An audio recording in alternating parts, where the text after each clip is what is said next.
Assalamualaikum warahmatullahi wabarakatuh dan salam sejahtera kepada semua.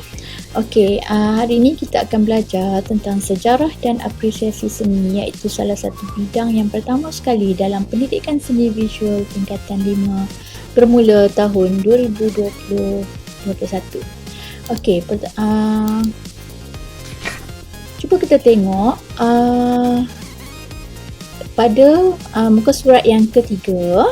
Okey, pada muka surat yang ketiga ini, kamu melihat sebuah apa yang kamu nampak?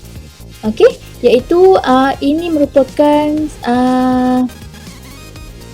bangunan seni bina Melayu tradisi yang kita namakan Istana Kesultanan Melaka. Okey, dah tentu ia terletak di Melaka. Okey. Seterusnya, dalam pendidikan seni visual ini mengandungi 4 bahagian, iaitu persepsi seni, eksplorasi seni. Kita tengok ya. Kita scan dahulu. Eksplorasi seni, okey. Ekspresi seni dan apresiasi seni. Apa bahagian-bahagian itu? Itu adalah 4 bahagian yang perlu disentuh dalam pembelajaran. Okey, apa-apa pun, iaitu ekspresi penghasilan karya, eksplorasi kita mengkaji apa yang akan kita hasilkan. Okey, persepsi pula adalah yang ini, yang memahami konsep, teori, contoh dan sebagainya. Okey, kalau kita tengok dalam tajuk seni bina ini terbahagi kepada 4 bahagian utama, iaitu yang pertama ialah rumah tradisional. Okey, kita tengok di sini ada banyak rumah tradisional. Rumah ibadat yang melibatkan 3 kaum utama di Malaysia, dan juga iaitu Buddha. Okey, ada juga untuk penganut agama Sikh dan juga Kristian. Okey. Dan yang ketiga ialah istana. Kalau kita tengok, istana merupakan tempat tinggal ataupun seni bina yang dikhususkan kepada pemerintah, iaitu raja ataupun sultan. Dan seterusnya kompleks makam. Kompleks makam ini ialah bangunan yang dibina di makam ataupun perkuburan diraja. Okey, ini kita scan secara ringkas tentang tajuk 1. Sekian, terima kasih. Kita akan sambung sebentar lagi. Okey, itu bentuk apa? Adron jawab binaan cikgu. Okey, binaan. Okey, memang daripada segi perkataan memang seni bina, binaan. Okey, binaan tu apa? Apa yang kamu faham tentang binaan? Okey, sebenarnya, cikgu terangkan. Tajuk 1 ini di bawah tajuk seni bina. Maksudnya kalau seni tu adalah benda-benda yang berkaitan dengan estetik, dengan keindahan. Jadi dia tak bina kotak. Kalau kotak cantik ke tidak? Kalau rumah duduk dalam kotak saja, cantik tak? Tak cantik. Tak. Tapi bila dia kata seni, dia ada nilai-nilai estetik ataupun nilai-nilai yang cantik, yang indah. Dan bina sesuatu yang semakin besar, yang kita bina. Benda yang kecil kita bina semakin besar, semakin besar, semakin besar. Jadi cantuman bahan-bahan, cantuman benda-benda itu dia membina. Sebab itu kita panggil dia seni bina. Okey, dalam seni bina kita panggil, dalam tajuk kita ni fokus kita adalah seni bina bangunan. Okey, dan bangunan itu dikhususkan lagi, iaitu bangunan yang terdapat di mana? Terdapat di mana yang kita belajar ni? Seni bina di mana? Malaysia. Di Malaysia. Okey. Jadi apa yang gambar yang kita tengok dalam gambar yang cikgu tunjukkan ni? Apa benda yang kamu nampak? Apa yang kamu faham? Apa benda tu? Yang cantik ke tak cantik ni? Cantik. Rumah tradisional Melayu. Istana. Rumah tradisional. Lagi?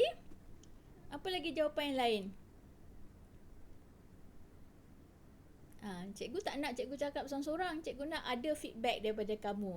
Bila kamu feedback, bila kamu bagi jawapan, salah ke, betul ke, dia akan membina satu memori ataupun merakamkan sesuatu benda dalam minda kamu. Jadi kamu mudah ingat.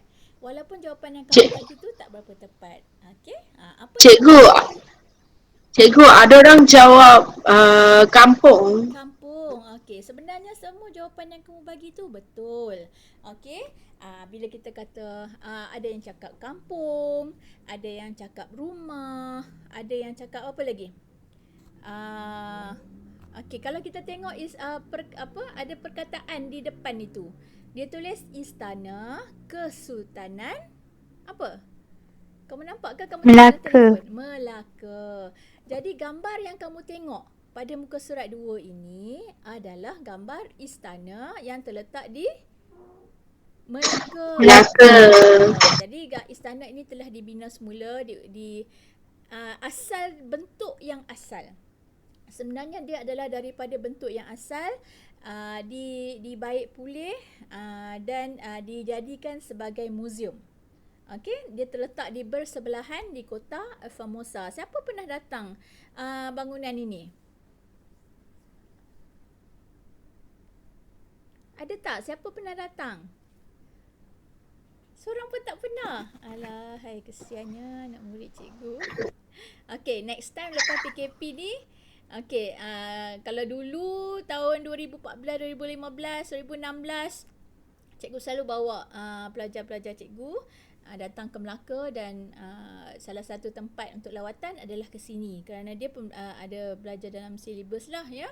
Okey, dia betul-betul bersebelahan dengan kota Formosa. Okey. Sekarang kita tengok tentang apa isi kandungan yang terdapat di dalam pembelajaran kita. Okey, setiap tajuk dia ada 4 benda yang perlu kamu tahu. Yang pertama sekali adalah persepsi. Okey, persepsi ni ialah isi kandungan yang perlu kamu tahu di dalam pendidikan seni visual ni. Okey, persepsi, kita tengok dia secara scan ataupun secara imbasan. Persepsi. Okey, apa lagi? Okey, kamu tengok ada eksplorasi. Eksplorasi ni bila kita dah belajar teori, kita pergi kepada eksplorasi, kita akan buat latihan. Sebelum kita buat latihan tu, kita explore isi kandungan apa yang akan kita buat pada ekspresi. Okey, ekspresi ni adalah latihan. Okey, latihan. Eksplorasi ni ialah kita cuba meneliti ataupun kita mengkaji apa yang akan kita buat pada ekspresi. Ekspresi ni ialah menzahirkan karya. Okey, kalau dalam buku teks kamu tengok ada apa tu? Ada buat rumah. Okey. Okey, buat rumah, dan bila habis buat rumah dia ada yang last sekali ialah apresiasi. Apresiasi ni ialah kamu memberi satu apresiasi. Apresiasi ni appreciate, kamu menghargai karya kamu. Dengan menerangkan menggunakan bahasa seni visual. Contohnya karya saya hasilkan ini ada garisan, ada bentuk tradisional, ada apa yang kita belajar, ada tangga, ada lantai, ukiran dan sebagainya. Boleh? Okey, boleh tak? Okey, sebelum Okey.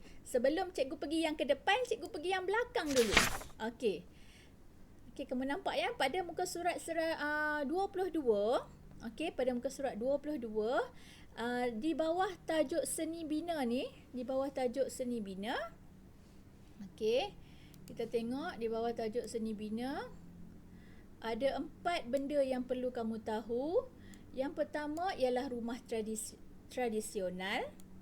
Yang kedua ialah rumah ibadat. Yang ketiga ialah istana. Dan yang keempat ialah kompleks makam. Jadi untuk seni bina ni ada 4. Cuba sebut. Okey. Rumah tradisional, rumah ibadat, istana, kompleks makam. Okey, bagus.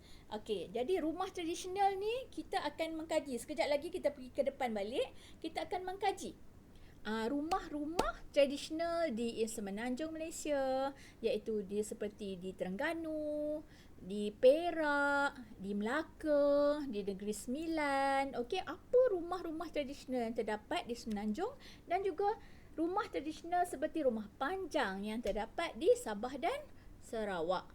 Okey, yang kedua ialah rumah ibadat. Kalau kita tengok rumah ibadat, maksud dia ialah rumah yang digunakan untuk beribadat. Beribadat menghadap Tuhan. Okey, contohnya kalau bagi orang Islam kita akan belajar seni bina masjid. Okey, yang kedua kita akan belajar bagi penganut agama Kristian, kita akan belajar sedikitlah tentang reka bentuk gereja. Kita tengok sini gereja untuk Kristian, masjid untuk orang agama apa? Masjid Islam. gereja Kristian, Kristen. Tokong Cina, Cina, kuil India, Ya. good wara Kadasan. Okey, Gawara ni ialah sing. Okey, sing. Okey, yang ketiga ialah kita tengok, takut cikgu salah. Gawara ni apa? Betul lah, sing. Okey, kaum sing. Okey, yang ketiga ialah istana. Kamu tahu tak istana? Tahu. Istana tempat apa? Istana ni tempat siapa yang duduk? Raja, Raja, Sultan. Okey, orang biasa, rakyat biasa tak boleh duduk istana, pekerja boleh. Okey.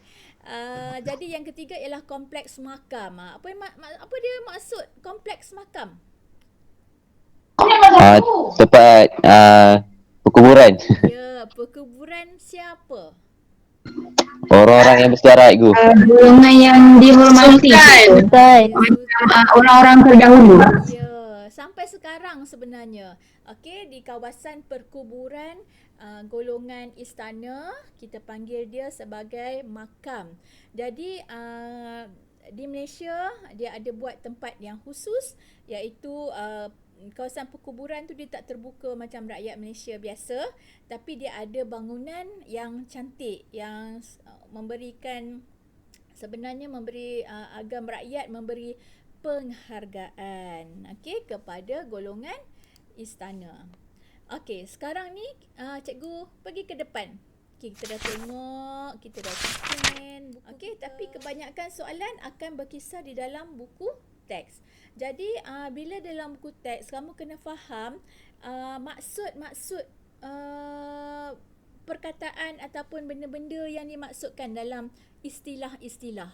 Okey, kalau kamu tengok di sini, okey, yang atas-atas ni kamu baca sendiri. Selepas merdeka, seni bina negara kita berkembang pesat, faktor agama dan budaya, pengaruh Indonesia, China, India dan sebagainya. Okey, rumah tradisional pula. Rumah tradisional okey, rumah tradisional. Kita tengok rumah. Okey, rumah tradisional. Okey, berakar umbi daripada masyarakat Melayu dan juga masyarakat kaum-kaum lain seperti di Sabah dan Sarawak. Okey, sebelum kita belajar lebih lanjut dengan berbagai-bagai jenis rumah, okey, kalau kamu tengok kan banyak kan rumah. Berapa jenis ni rumah? Cuba kita bilang. Satu. Bilang sama-sama. Satu.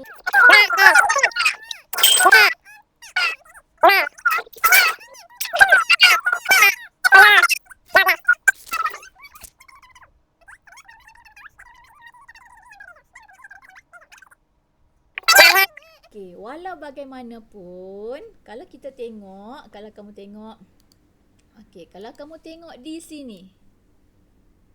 Okey, di sini. Okey, ini adalah asas ataupun konsep asas dalam seni bina ataupun rumah tradisional. Kalau kamu tak faham apa dia anjung, kalau kamu tak faham apa dia rumah ibu, pemeleh, tebal layar, dapur, pelantar, apa benda kekisi, kalau kamu tak faham benda ini, jadi kamu susah nak faham rumah ni, rumah berpeleh apa, rumah perambung, sebab dia akan menceritakan istilah-istilah yang hampir sama. Tinggal lagi yang berbeza adalah dia akan kata bentuknya berbeza, tangganya berbeza, tapi dia menggunakan tiang, ukiran, bumbung berpeleh dan sebagainya. Dia hampir sama. Jadi antara benda yang bukan antara lah, benda yang penting kamu perlu tahu benda-benda ni. Ini cikgu bintangkan. Okey, kamu kena tahu benda ni dan akan memudahkan kamu untuk memahami bahagian muka surat 5, 6 dan 7. Boleh sayang-sayang semua? Boleh. Boleh. Alhamdulillah. Okey. Jadi cikgu akan tunjukkan dulu dalam buku teks sahaja. Sekejap lagi cikgu akan tunjukkan video supaya kamu lebih faham apakah yang dikatakan anjung ataupun serambi. Okey, anjung ataupun serambi ialah ruang. Okey, kalau kamu tengok sini cikgu sedang berbincang di sini. Okey, sebelum tu cikgu nak tanya, ada tak 5 nilai di sini? Berapa orang 5 nilai kat sini? Ada. Ada. 5 spektra. Diorang ni ada subjek agama kot. Pendidikan Islam. Ada cikgu ada. Ada. Agama rasa tak. Kata ada subjek pendidikan Islam jadi ke? Tak tahu. Ustazah tak bagi link pun. Tak bagi link. Okey. Uh-uh. Baguslah. Okey, 5 prima ada. Ada. Ada cikgu. Ada cikgu. Ada je. Ada cikgu, ada. Tapi ada. Ada. Alhamdulillah. Okey, cikgu takutlah cikgu duk cakap sorang-sorang ni, nanti kamu pergi ke mana, tidur ke apa ke. Okey, yang pertama anjung serambi. Anjung atau serambi. Anjung atau serambi ini adalah bahagian yang berada di paling hadapan rumah tradisional. Kalau kita tengok tetamu ni siapa ni? Haikal. Okey, ni tetamu akan naik tangga. Okey, dan tetamu akan terus pergi ke dapur ke pergi ke ruang ibu. Tetamu pergi mana dulu? Ibu. Tetamu kalau tradisional, okey, tetamu ni akan Assalamualaikum. Dia bagi Assalamualaikum. Okey, Tuan Umar. Oh, Tuan Umar. Okey. Jadi dia kata Waalaikumsalam. Adalah makcik ni datang kan. Okey, ya. Nak apa? Saya nak jumpa anak acik. Ataupun nak melawat. Okey, jemputlah naik. Dia pun naik. Bila tetamu naik, okey, ni tetamu. Pendek pula. Okey, bila tetamu naik, mereka berada di mana? Di anjung dahulu. Dia tak terus masuklah ke dapur. Dia tak. Okey, dia tak akan masuk terus ke dapur. Kalau sekarang, iyalah kot. Kau masak apa? Kan? Betul tak? Betul. Tradisional, mereka tetamu akan berada di ruangan anjung dahulu. Okey, nak warna apa tetamu ni? Sekejap lagi dia hilang. Okey, tetamu ni akan berada di... Okey. Bentuk apa ni pula? Okey, tetamu ni akan... tetamu ni pakai sanggul. Okey, dia akan berada di anjung kerana untuk menyambut tetamu, kalau dia lelaki, dia akan berada di anjung dulu. Okey, mungkin anak-anak perempuan dia ada dalam ni duk sembang-sembang apa semua, malulah kan nak pakai tudung lah apa semua. Jadi mereka akan bersembang di anjung. Mereka juga tetamu-tetamu dan juga tuan rumah juga biasanya berbincang, adakan majlis di anjung dahulu. Bukanlah tak di dalam tak ada. Okey, mungkin perbincangan akan bermula di anjung dahulu kerana anjung ni lebih kepada tempat berehat dan juga menerima tetamu. Okey, kita masuk. Ini yang pertama, anjung. Okey, kalau kita tengok, anjung menyambut tetamu, tempat bersantai, berbincang, majlis kenduri dan menyirat pukat. Cikgu pun tak tahu seperti menyirat pukat ni apa benda. Nanti kalau cikgu tahu, cikgu bagi tahu ni apa benda. Rasanya menyirat pukat ni rasalah kan. Menyirat pukat ni antara majlis-majlis keraian. Cikgu rasalah nanti cikgu akan tengok balik apa dia menyirat pukat. Okey, yang kedua, ni yang pertama. Yang kedua ialah rumah ibu. Okey, rumah ibu ini adalah rumah yang utama. Biasanya rumah ibu ni, okey, dia panggil rumah ibu. Tengok, ibu ni memang selalunya diutamakan, betul tak? Kalau jari Betul. ibu. Kalau rumah kita panggil rumah utama tu rumah ibu. Dia tak panggil rumah bapa. Dia panggil rumah ibu. Kerana ibu ni okey, bukan berkuasa. Ibu ni dia boleh macam-macam kan. Dia menjaga anak, menjaga keluarga. Betul tak? Kalau bapa ada kat mana selalu? Ada. Kerja. Okey, kalau bapa dia baca surat khabar ataupun dia rehat-rehat dekat anjung saja kan. Tapi ibu ni jaga anak, nak lipat kain, segala benda semua ni. Jadi dipanggilkan ruangan utama ni iaitu rumah ibu. Rumah ibu ini adalah ruangan yang digunakan seperti makan bersama-sama. Okey, tidur, ada bilik dalam ni. Kalau tak bilik pun mereka boleh ruang untuk keluarga. Okey, solat, tidur, rehat biasanya perempuan lah ya. Kalau perempuan ni dia tak rehat kat serambi. Nanti dia rehat di tepi tingkap ataupun di ruangan utama ibu. Okey, yang ketiga antara rumah ibu dan rumah dapur, dia ada ni semua ya, kebanyakan hampir semua rumah tradisional di Malaysia ada benda ini. Kalau kamu tak faham benda ini, kamu akan trouble. Kamu akan susah nak faham apa dia rumah bujang, rumah peleh dan sebagainya. Ya, sebab tu cikgu nak ceritakan betul-betul Rajah 1.1 ini. Antara rumah ibu dan rumah dapur ada bahagian yang bersambung. Yang kita panggilkan dia apa dia ni? Selang. Selang. Selang ke selang? Selang. Okey. Jadi antara rumah ibu dan rumah dapur ini terdapat satu bahagian iaitu kita namakan dia selang. Okey. Selang dan bahagian di belakang ini ini dapur. Yang bahagian ketiga ni adalah dapur. Okey. Dan bahagian yang keempat, 1, 2, 3, 4. Yang bahagian terakhir, yang kelima ialah pelantar. Okey, kita tengok pelantar. Dan setiap bahagian ini ada tangga. 1, 2, 3. Kenapa rumah tradisional ni ada banyak tangga, kamu rasa? Elak banjir. Elak banjir? So banjir kat sini, tujuan kat sini ya? Okey, lagi jawapan lain. Kenapa ada banyak tangga? Tangga 1, tangga 2, tangga 3. Kenapa? Sebab rumah tu tinggi, kena naik tangga untuk naik atas. Ya, kalau naik ke depan je, Nanti berebut cikgu kalau semua naik depan cikgu. berebut ya. Okey, hampir tepat. Tapi sebenarnya, kenapa ada banyak tangga dan ada banyak ruang? Kalau kita tengok rumah tradisional Melayu ini, dia berkait rapat dengan agama apa? Agama apa sayang?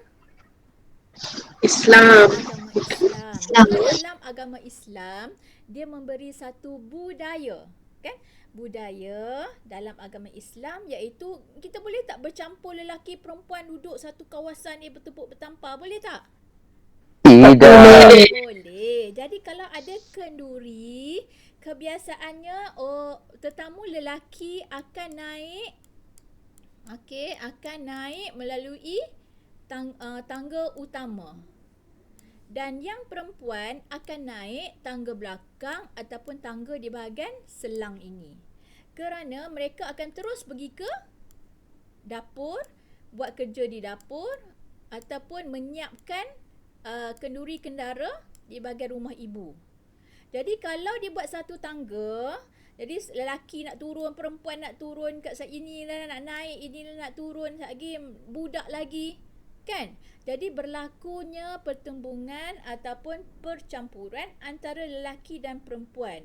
Ini tak elok lah ya. Jadi rumah tradisional ni dia buat tangga banyak kerana dia membahagikan yang perempuan naik kat tengah, terus ke dapur sebab nak siapkan kenduri kendara. Biasanya kenduri kendara adalah satu tempat pertemuan antara menguatkan ukhuwah orang kampung. Okey? Dan juga yang geng-geng lelaki ni duduk kat sini. Okey, faham sayang? Faham? Faham. Bagus. Faham. Faham. Okey, jadi kalau cikgu cakap banyak pun nanti kamu jadi bosan tengok gambar yang statik sahaja kan? Sikit je cikgu nak tambah sini, pemilih. Okey, dia ada bahagian-bahagian rumah ni ada bahagian bumbung, lantai, tangga. Okey, bahagian bumbung ni dia ada ni bumbung, ni pemilih dan ada tebal layar. Kejap lagi kamu tak tengok apa benda ni cikgu duk cakap, pemilih lah, tebal layar lah, apa benda. Dan tiang-tiang ni pula kita panggil tiang berpanggung. Apa yang berpanggung ni? Okey. Jadi kalau kita tengok gambar statik ni bosan tak? Siapa suka? Sikit lah cikgu. Sikit lah. Okey, jadi cikgu nak bawa, cikgu ada sediakan YouTube, mungkin ada yang dah tengok tadi. Cikgu tak pastilah, baru cikgu post sahaja. Malam tadi cikgu createkan satu YouTube yang berkaitan dengan apa yang kita bincang pada muka surat 4. Okey.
Bye.